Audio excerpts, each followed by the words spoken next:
And the Lakers don't normally get fast breaks through turnovers, do they? No, they don't. They're not very aggressive themselves defensively. So if you throw the ball away, you're just playing the game into the Lakers' hands.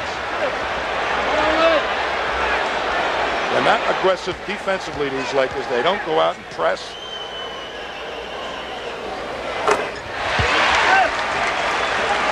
That's always been the bone of contention for Pat Riley. No rebounds, no rings. Play defense. We all know how great they are offensively. McHale inside. He knocked Worthy down. The crowd wanted a foul, but Earl Strom was there. And now McHale has 16 in the game. And he's weathered, what, about 8 fouls? He's had the entire L.A. Army on him today. Kareem. Parish blocks it. 8-point lead for the Celtics. Their biggest lead was 9. A basket here will up it into double figures.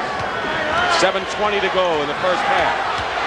Ray Williams beating Parish, and the Celtics have opened up a 10-point lead now to Pat Riley's consternation. Well, that's what Casey wants from Ray Williams. Good penetration and judgment on when to pass. McAdoo gets the loose ball. There's an open man. Worthy.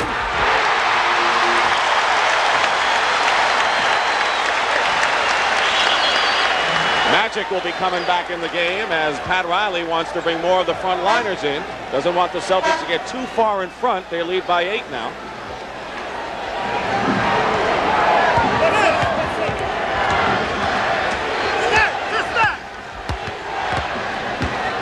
Now Magic goes back to the bench. Buckner looking for Parish. Stepped on the line. Laker ball. Larry Bird will come back in for the Boston Celtics, but we will have a timeout. The Celtics lead 48-40. 6:43 remain. They've been in control. Pat Riley has been in the finals in his 4 years as head coach and looking to win another world championship. That's quite a record, though, for one man to be involved in 4 finals in a row. The only guy I can remember doing that is Red Auerbach. Magic Johnson's come back in the game, Tommy, and he has 2 points and 4 assists so far and really hasn't gotten unleashed. Well, I'm not so concerned about his scoring as the assists for the Lakers. The Celtics have been effectively able to keep the ball out of his hands and not allow him to dish it off on that fast break.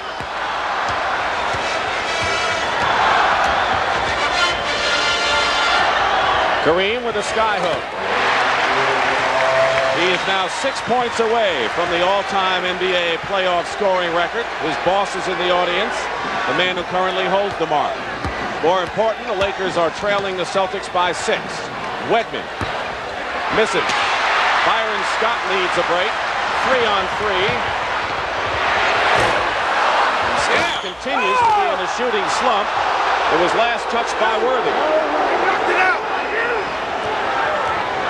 Scott is 1 for 4 today, but he'll keep shooting and has been told that by everyone. That's the way to treat a shooter. You don't tell him to stop shooting because he misses a couple. Turnover, Lakers. Have it.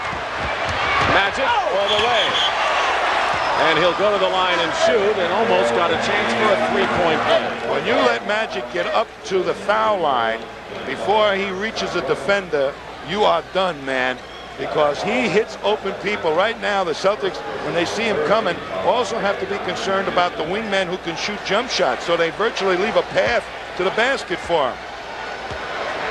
Foul was on Quinn Buckner, his 3rd personal foul.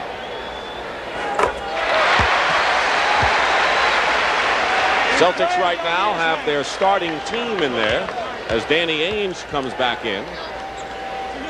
And the Lakers have their starting team with the exception of McAdoo, who has 12 for Rambis, who started. Down to 4 now.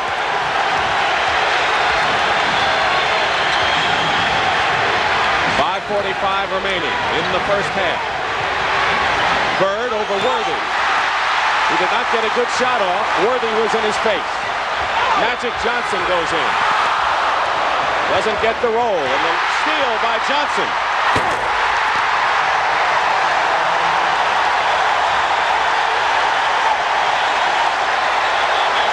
And a technical foul has been called. Magic Johnson is arguing with Earl Strom. Here he comes up, makes a great basket. Something he's been trying to do. McHale comes up with the rebound, a steal by Magic. That comes back for the real cram. McHale gets out of his way, and then a little argument ensued. Technical is on Magic Johnson. Larry Bird gets the free throw on the tee. Here's what happened afterwards. McHale starts to come up the court and gets in his way, and he's allowed to do that. And Magic says, "Get out of my way," hit him in back of the head. Meanwhile, the Lakers had run off 8 in a row before Bird hit the technical. And with 5:24 remaining in the first half, it's 49-46. And Tommy, you're right. The pace has, I guess, favored the Celtics, but the Lakers are like waiting in the weeds, so to speak, ready to ambush. Well, as soon as Magic came in there, he came in with a vengeance to get that break started. And at the Forum, you always have your array of stars and celebrities and sports figures, such as this man, Al Davis, the managing general partner of the Los Angeles Raiders, who's here just about every game. And I guess, Tommy, when he sits in those front row seats, he better be here for what they call. Nice man. Larry Bird is shooting only 3 for 10 so far in this series. In this game, that is. He's under 45% in the series. Dennis Johnson in and out. And the Lakers can come within 1. Magic Johnson, you're right, he's coming with a vengeance, playing with a lot of zeal out there now. But Danny Ainge is getting to him quickly. He was open in game 2 coming up the court. Now Ainge is starting to slow him down. 6 on the shot clock, Worthy in the lane. And it's a 1-point game. There's another star. I could probably show you 100 of them. McHale. Double team. Parish on the other end. Basket counts and a foul. Robert Parish. What did Pat Riley tell us about the knack the Celtics have on the other side for getting those offensive They points? are really terrific, the Celtics, on weak side rebounds. When Kareem goes to double team like that, that leaves Parish against a smaller player, and he's trying to take advantage of it just like this. It takes a lot of timing, I would think, too, to know when the ball's going up. All it takes a little intelligence to say your man's leaving you. I better head for the boards, and Parish is a pretty intelligent player. Celtics by 3, 4:20.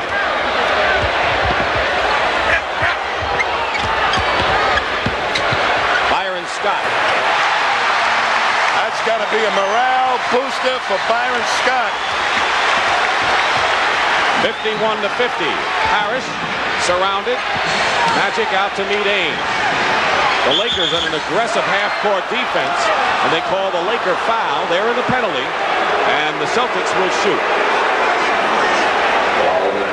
Kareem Abdul-Jabbar, second personal. Well, they have extended the Laker defense somewhat, hitting the outside shot, but now the outside shots are breaking down, so they're being able to go inside and jam against Parish and McHale.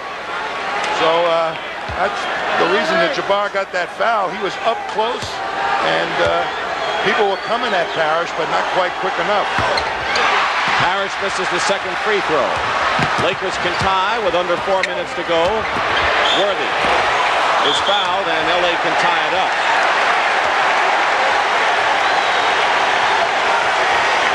Jamal Wilkes has to sit and watch. He had ligament damage after missing last year and not being effective in the championship series, and Jamal Wilkes